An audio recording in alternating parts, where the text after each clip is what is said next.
Hello and welcome back to my another tutorial. In this tutorial I am going to share with you how to change power mode to best performance in your Windows 11 desktop or laptop.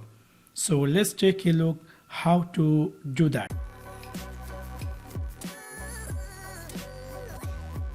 Maybe somehow or some cases you're looking for how to change power mode in your Windows 11 desktop or laptop.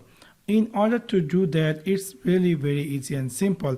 You need to click in your Windows 11 start menu, just right click over on it and then click here power options. By default it might be power mode is balanced. If you decide to change this power mode to best performance, just simply click this down arrow and then you're going to see there is a best performance option is appear, so you can easily choose that. So from now your Windows 11 desktop or laptop going to give you a best performance mode set in your power mode. So in this simple way you can easily set best performance power mode in your Windows 11 desktop or laptop. So that's for now. Thanks for watching my video. See you next one. Peace.